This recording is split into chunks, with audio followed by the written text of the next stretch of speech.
Hi, hope you're staying safe. This is Michael with you, and it is time to look back at more regular season games for the Cleveland Indians, as the notes are from Twitter, MLB app, and their video content. Well, the team had the day off this past Thursday, but went back to work the next day against the Detroit Tigers in Michigan. And pitchers Aaron Savali and Ivan Nova began the game. Nick Goodrum swiped second base after leading off the bottom of the first with a walk. Cleveland managed to work around it and keep the game scoreless. In the top of the second, Carlos Santana reached base on balls, then Franmil Reyes struck his third home run of the season to put the Indians ahead 2-0. Detroit responded with a Willie Castro sacrifice fly that scored Heimer Candelario, who had tripled before coming home. An inning later, the Tigers recorded 3 straight hits. After Jacoby Jones doubled, Goodrum went yard to right center field to make it 3-2. Though Victor Reyes ran for a triple, Cleveland settled down. Miguel Cabrera, Jonathan Schoop, and Candelario were retired to end what could have been more than a 2-run frame for the home team. The Indians responded in the top of the fourth, and shortstop Francisco Lindor singled to the left side, which was followed by a Carlos Santana walk. The game went back to even after Reyes went up the middle for an RBI base hit.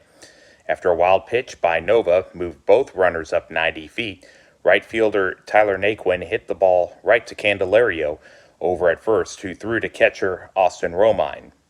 Santana was able to get his hand on home plate before Romine could tag him to put the visitors ahead.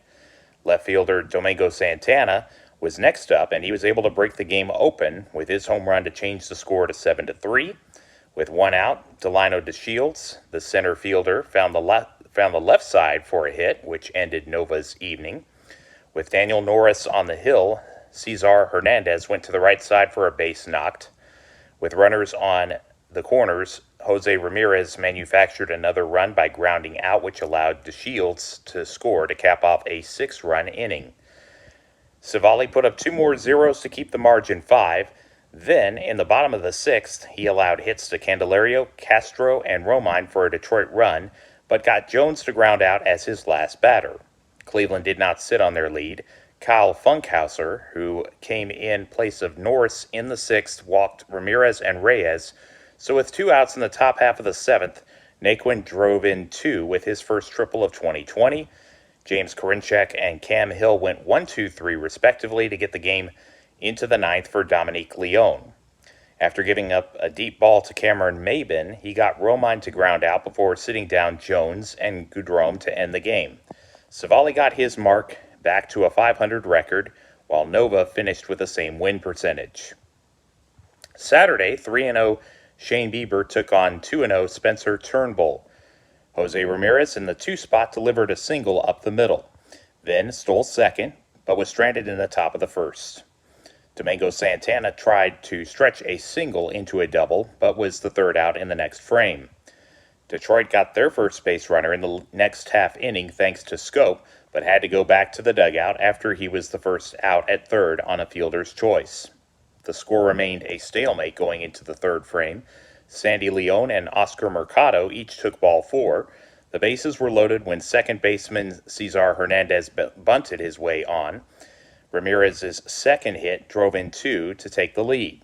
They had a chance for more, but Bieber would consolidate the advantage. He had a shaky bottom of the 3rd after walking Goodrum and seeing him advance on a stolen base and wild pitch with 2 down. Fortunately for he and the team, he watched Willie Castro look at strike 3. Leone had an extra base hit in the 4th for Cleveland, but did not score.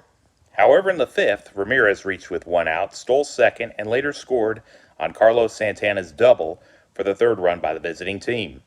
Detroit had to go to their bullpen after that. Franmil Reyes flew out to right, so the game moved on.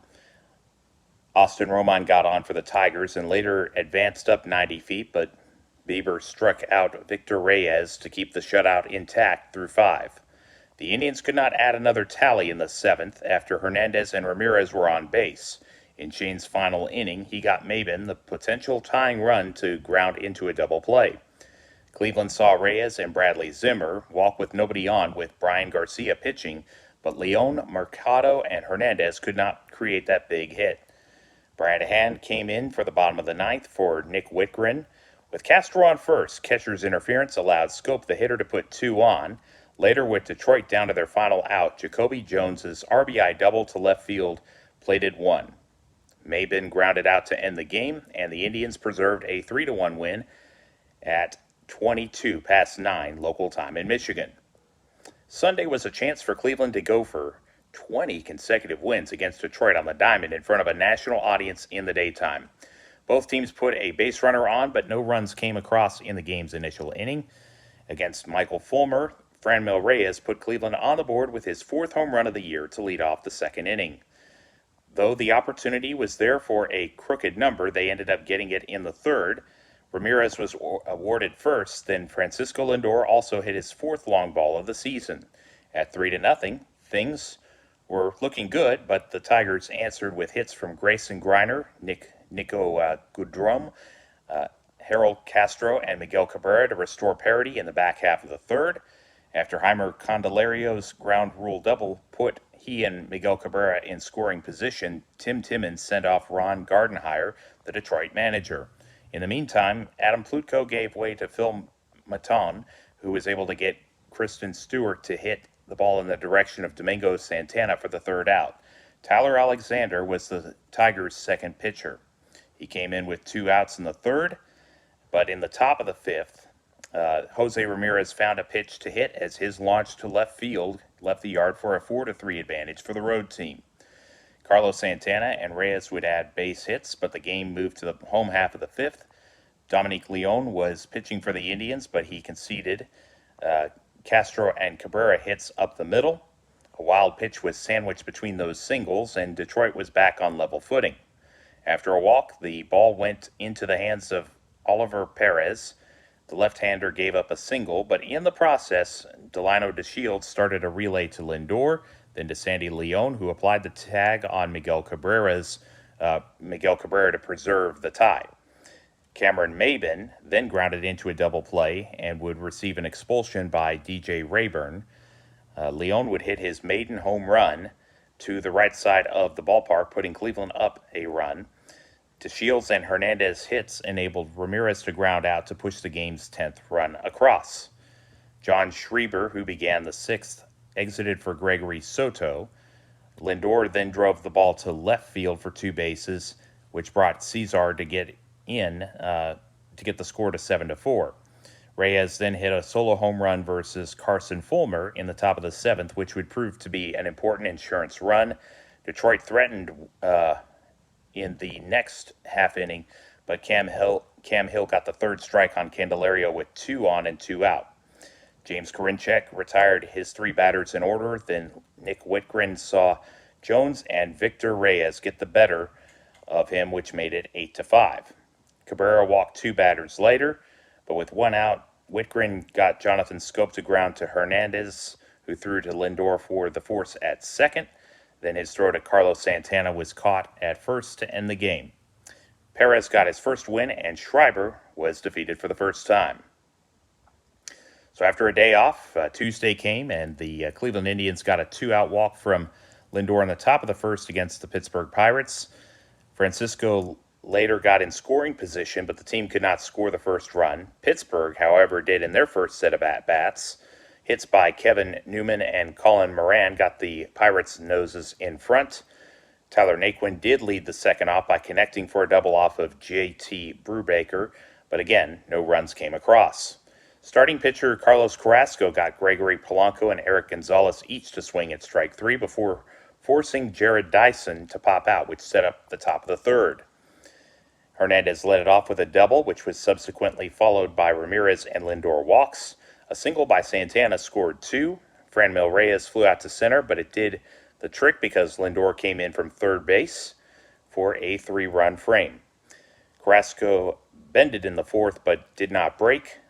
But then in the next Pittsburgh inning, Adam Frazier and Kevin Newman both got aboard. A wild pitch meant that a base hit would make it a brand new game, which is exactly what Josh Bell did as he hit his second double of the year. Oliver Perez had to get Moran and Brian Reynolds each on strikes to keep the score at 3-all. Both teams had opportunities in the 7th inning. Then in the top of the 9th, Bradley Zimmer, who pinch ran for Domingo Santana following his walk, swiped second, but neither Delino DeShields nor Cesar Hernandez could advance him over. In the bottom of the 9th, Dyson and Jacob Stallings were on first and second with still nobody out when Roberto Perez threw to Lindor, who applied the tag to retire the lead runner. Still, Pittsburgh had 2 on again after Kevin Newman's hit. Nick Whitgren was able to force extra innings with his strikeout of Bell. With Hernandez starting the 10th inning on at second base, Sam Howard put Lindor on after hitting him. The next batter was Carlos Santana, who hit the ball far to the left field side for a 3-run Jimmy Jack, and it gave Brad Hand and his team the lead. And after Hand sat Moran down, Brian Reynolds joined Bell on the base paths. Hand held his nerve as the potential tying runs of Polanco and Eric Gonzalez were fanned to complete a 6-3 Cleveland victory. So Brad took his 6th save while Whitgren grabbed his first win, and Howard went to .500 on the season. And then last night turned out to be a bit easier for the team donning navy blue jerseys, at least in the latter stages of the game. Aaron Civale and Stephen Brault held down the fort for the first 5 innings, so it was a blank score sheet in the top of the 6th when the Pirates sent Dovdas Neverauskas to the mound. And with 1 away, Hernandez found his way to second base. Then Jose Ramirez drew ball 4. After the second out, the inning was in the hands of Carlos Santana, and like the previous night, he came through with the clutch hit. His 3rd home run of the year was the icebreaker for a 3-0 advantage. The team did not look back after that, though they failed to capitalize in the 7th. The 8th inning gave them more separation versus Tyler Bashir, Bachelor, I should say. Ramirez walked, stole both 2nd and 3rd not long after. Reyes and Naquin advanced 90 feet, which filled the bases for Domingo Santana. And the outfielder cleared the bases for an RBI double. For 6 unanswered runs by the Indians, Civale was dialed in, and though a sacrifice fly by Josh Bell plated Cole Tucker for Pittsburgh's first run, Aaron pitched a complete game to improve to 3-2. Neverauskas must wait for his maiden victory. Final score out in Western Pennsylvania: Cleveland 6, Pittsburgh 1. So 24 games down and 36 yet to be played. In the AL Central, Minnesota's lead is just a half game up on Cleveland. Chicago is 1.5 back of second, then another 3.5 between the White Sox and Tigers for third. And that is a margin between those two. And then Kansas City, though they are last, are 6 off of first place. Elsewhere, the East shows the Yankees, Rays, Orioles, Blue Jays, and Red Sox. The West order goes like so: Athletics, Astros, Rangers, Angels, Mariners. And then over in the National League, it's the Braves, Marlins, Phillies, Mets, and Nationals in the Eastern Division. Then the Cubs, Brewers, Cardinals, Reds, and Pirates represent 1st through 5th. In the Central, the Dodgers pace the West. Then the Rockies, Padres, Diamondbacks, and Giants are all chasing them. So tonight, back to the Indians. Shane Bieber and Trevor Williams will go at 6 Central Time in Pittsburgh. So Indians and Pirates go at it again. The Indians' first game of this weekend series on Carnegie Avenue versus Detroit consists of Mike Fulmer and Adam Plutko. That is Friday. And that will be at 6:10, just as it will be for Saturday night's tilt. And then after Sunday's first pitch, will be 10 minutes after high noon. And then the homestand continues Monday through Wednesday as the Indians will take on the Twins.